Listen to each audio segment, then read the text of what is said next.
नमस्कार beautiful souls. आशा करती हूँ आप सभी स्वस्थ होंगे, मस्त होंगे, अपनी अपनी मैनिफेस्टेशंस को मैनिफेस्ट करने के लिए कार्यरत होंगे।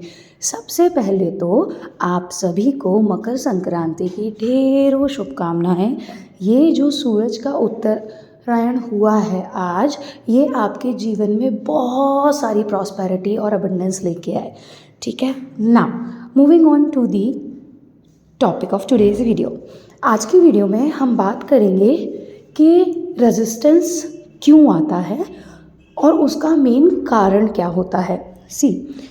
हम अगर XYZ किसी भी टॉपिक के बारे में बात करते हैं, मतलब कोई भी डिज़ायर के बारे में बात करते हैं, कोई भी डिज़ायर हमको अगर मैनिफेस्ट करना है तो उसमें इशू क्या आता है? इशू ये आता है कि अगर कोई उसको लेके हमारी बैक प्रोग्रामिंग नहीं है तो हमारा वो बहुत इजीली विदाउट रेजिस्टेंस चीज़ें हो जाती हैं।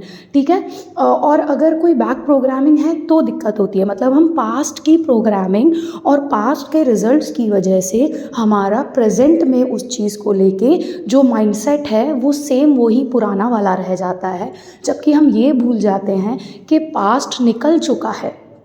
ठीक है, पास्ट निकल चुका है और हम फिर भी क्या कर रहे हैं? उसी पास्ट में फंसे पड़े हुए हैं। ठीक है, तो अब देखिए, जैसे आप इस चीज़ को ऐसे समझिए कि if you are preparing for any specific exam, ठीक है, जैसे UPSC ले लेते हैं या CA ले लेते हैं।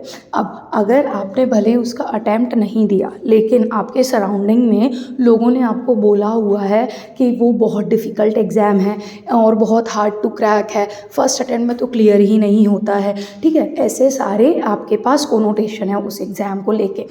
तो अब क्या हुआ है कि वो सारी कोनोटेशंस, जो जितने भी थॉट प्रोसेस हैं, वो आपके माइंडसेट में धीरे धीरे बैठ गए। ठीक, अब जब वो आपके माइंडसेट में धीरे धीरे बैठ गए तो अब उस टाइम का जो आपका प्रोग्रामिंग हो गया, मतलब उस टाइम का आपका जो इन द मोमेंट वाली फीलिंग हो गई, वो फीलिंग अब आप जब एग्ज़ाम के लिए प्रिपेयर करोगे वो अब आपके अंदर रेजिस्टेंस क्रिएट करेगी। क्यों?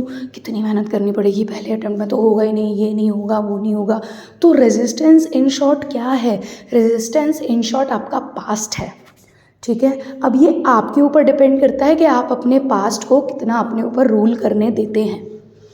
आप जितना ज़्यादा अपने पास्ट को अपने ऊपर रूल करने देंगे और रूल करते रहने देने की शक्ति देंगे, उतना ज़्यादा वैसे ही सिनेरियोज़ और ज़्यादा मैनिफेस्ट होंगे और ज़्यादा 3D रियलिटी में आपको वैसे ही सिनेरियोज़ देखने को मिलेंगे।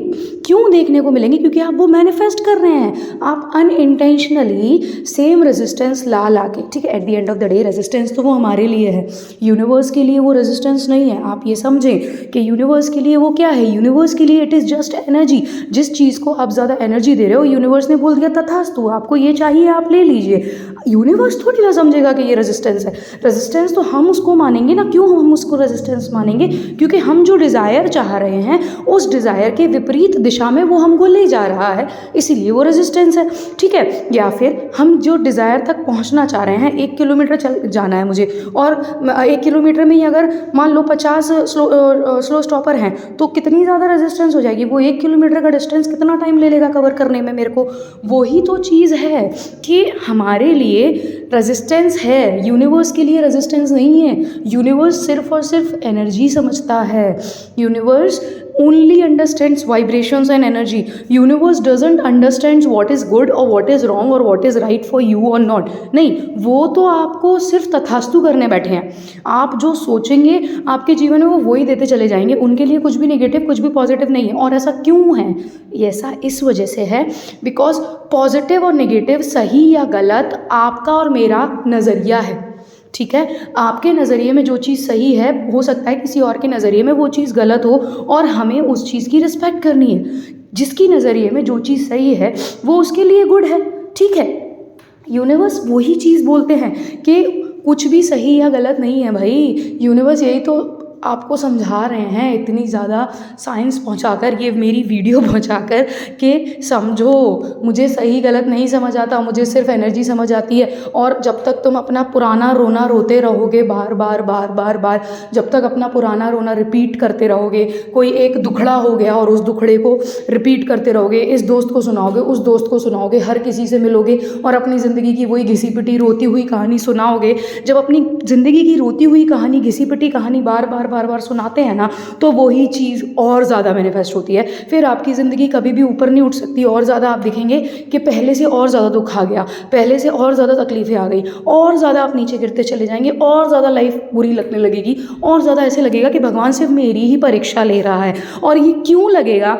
Because you are repeating the same old sad bad energy story again and again, and universe is thinking कि भैया इसको ये पसंद आ रहा है, चलो एनर्जी हाई दे रहा है ये यहाँ पे, तथास्तु। अब जब आप उस टाइम पे एनर्जी हाई दे रहे हो ना, उसने तथास्तु बोल दिया, अब यहाँ पर गलती किसकी है? आपकी।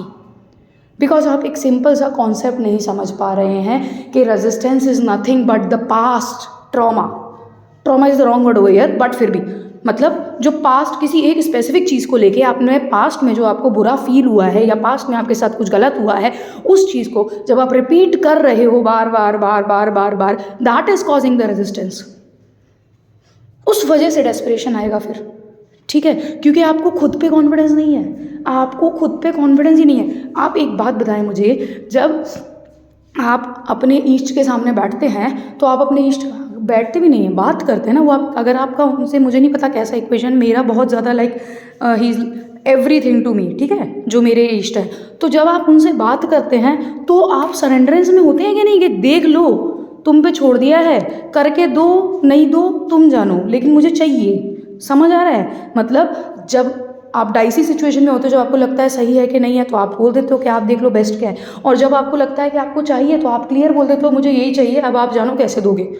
करते हो ना ये, तो वही तो यूनिवर्स के साथ करना है। पॉजिटिव एनर्जी डालो ना भाई, पॉजिटिव नेगेटिव छोड़ो, एनर्जी डालो, एनर्जी डालो, बस उस चीज़ को मैनिफेस्ट करने के लिए एनर्जी डालो। रेजिस्टेंस कुछ नहीं है, पास्ट एक्सपीरियंस जो है, पास्ट एक्सपीरियंस अगर नहीं भी है तो जो लोग सराउंडिंग के होते हैं या इधर उधर से सुना होता है, जैसे देखो आज के टाइम पे क्या बोला जाता है, गवर्नमेंट सेक्टर में कोई भी एग्जाम हो, कोई भी कॉम्पिटिटिव एग्जाम हो, बहुत कॉम्पिटिशन है, बहुत कंपटीशन है भाई। ये आपके मन में बिठा दिया जा रहा है कि कंपटीशन बहुत है, ठीक है। अब जब ये आपके अंदर बैठ गया कि कंपटीशन बहुत है, तो आपको कॉन्फिडेंस आएगा ही नहीं एग्ज़ाम पहली बार में क्रैक करने का, ठीक है। जबकि वो इंसान जिसने CA, UPSC, कोई भी गवर्नमेंट सेक्टर का एग्ज़ाम या IIT, नीट फर्स्ट अटेम्प्ट में निकाला है ना, उसने कंपटीशन के बारे में सोचा ही नहीं है, ठीक है। और स्पेसिफिक मार्क्स के पीछे क्यों भाग रहे हैं, परसेंटेज के पीछे क्यों भाग रहे हैं, मार्क्स के पीछे क्यों भाग रहे हैं? आप गवर्नमेंट एग्जाम, परसेंटेज के पीछे तो ठीक है, भागो भागो, अच्छी बात होती है। गवर्नमेंट एग्जाम की बात करते हैं, ठीक है। जैसे मान लो 100 नंबर का एग्जाम है, आपको पता है पिछले साल कट ऑफ गया था 75, ठीक है। आप 75 कट ऑफ गया था, आपको इस बार सेफ जोन में रहने के लिए आपने लिख दिया कि I am extremely happy that I have scored 90 marks in my XYZ exam, ठीक है। अब इसकी जगह पे, ये मार्क्स स्पेसिफाई करने की जगह पे, आप डायरेक्ट एंड रिजल्ट भी तो देख सकते थे, that you have been appointed on the post of XYZ। सही बात है कि नहीं है? आप डायरेक्टली एंड गोल देखो ना, आप उस डिज़ायर को पकड़ो ना, बीच वाले जितने भी रास्ते हैं, रेजिस्टेंस है, जो भी है, उनको छोड़ो, उन तक तो जाओ ही नहीं, वो आपका वहाँ पे कोई रोल ही नहीं है। No one holds power in your 3D reality. पहली चीज़ तो ये समझो, जो आपने बोल दिया वो होना है। इतना पावर अपने वर्ड्स में लेके आइए, start creating power in your words, and that you are going to create just and just by reprogramming your subconscious, ठीक है। कि जो मैं बोलता हूँ, जो मैं बोलती हूँ, वो सच होता है। whatever I say manifest, whatever I write manifest, whatever I visualize manifest, whatever I want I manifest। ऐसे करके अपने वर्ड्स को पावर दो, बिकॉज वर्ड्स आर एनर्जी, ठीक है। और अपने वर्ड्स की वैल्यू बढ़ाओ। Don't use the words that you have in you for anything XYZ reason के लिए। ऐसी फ्री में नहीं उड़ा दिया करो अपने शब्दों को, एनर्जी होती है वर्ड्स में, ठीक है। तो आप ये बताओ मुझे कि आपको तो क्या चाहिए। जैसे अगर मान लो आपको आपका SP चाहिए, ठीक है, if you want your SP, तो आप ना, आपको आपका एंड गोल क्या है, मैरिज। आपको आपके एसपी से मैरिज करनी है, ठीक है, छोड़ो, अगर मैरिज वाला सिनेरियो भी नहीं है, you want a lovely relationship, ठीक है, उस आपका एंड गोल क्या है, that you both should be happy together, वो देखो ना डायरेक्ट एंड गोल अभी के लिए। और अगर मैरिज देख रहे हो तो डायरेक्ट एंड गोल देखो, विजुअलाइज करो आप अपने पार्टनर के साथ खुद को एज अ मैरिड कपल। बीच में जितना हिंड्रेंस है जो आप खुद क्रिएट कर देते हो कि मेरी फैमिली नहीं मानेगी, उसकी फैमिली नहीं मानेगी, ये नहीं होगा, वो नहीं होगा, ऐसा नहीं होगा, वैसा नहीं होगा, वो आप खुद उसको एनर्जी दे के क्रिएट करते हैं, ठीक है। मैं यहाँ पर ये इस एग्जाम्पल से, ये जो मैंने तीनों एग्जाम्पल्स दिए, यही आपको समझाना चाह रही हूँ कि resistance is nothing but our own creation. हम ही क्रिएट करते हैं रेजिस्टेंस को, क्योंकि हम पास्ट में बार बार ट्रैवल करते हैं, और बिकॉज हम पास्ट में बार बार ट्रैवल करते हैं इसलिए हम अपने प्रेजेंट को वीक करते हैं, और इसीलिए फिर हम ये सोचते हैं कि ज़िंदगी में कुछ सही नहीं हो रहा, सब कुछ पुराने जैसा ही रिपीट होता चला जा रहा है, बिकॉज हम एनर्जी पास्ट की दे रहे हैं। Until and unless we are going to change the energy that we are giving, result में चेंज कहाँ से आ जाएगा? एनर्जी चेंज करो, रिजल्ट चेंज करो, खत्म बात, सिंपल सा फंडा।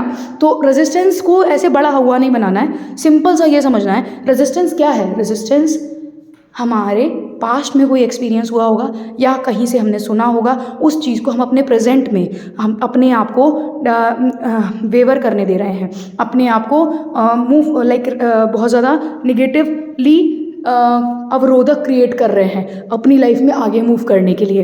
तो अब उस टाइम पे जब भी रेजिस्टेंस आए ना, तो सीधे ये सोचना ये मेरी एनर्जी ख़राब कर देगा, ये मेरे मैनिफेस्टेशन भी, इसके पास मैं पावर कहाँ से दे रहा हूँ, ये तो पास्ट था ना, इसको निकाल के फेंको यहाँ से।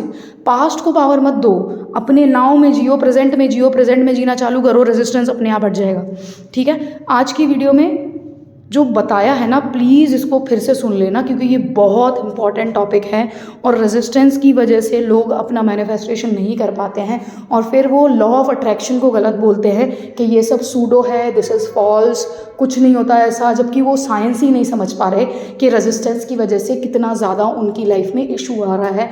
जो चीज़ उनके बगल में पड़ी है वो उनको नहीं मिल पा रही है, जस्ट बिकॉज उनके बगल वाली चीज़ और उनके बीच का जो डिस्टेंस है उसमें बहुत ज़्यादा अवरोधक क्रिएट कर दिए जाते हैं उन्हीं की सोच के द्वारा, ठीक है। आई होप आज का वीडियो आपको पसंद आया होगा। अगर वीडियो पसंद आए तो प्लीज़ इसे लाइक करें, शेयर करें और चैनल को सब्सक्राइब करें, ठीक है। और इस वीडियो को प्लीज़ अच्छे से सुनना ना, मतलब 2-3 बार सुनना, बिकॉज सबकॉन्शियसली आपकी प्रोग्रामिंग चेंज कर देगा ये रेजिस्टेंस को लेके, ठीक है। Keep manifesting, stay grounded, dream big, bigger and biggest, achieve all your desires. कोई सपना छोटा बड़ा नहीं होता, सारे सपने अचीवेबल होते हैं, और जब तक करेंगे नहीं तब तक छोड़ेंगे नहीं।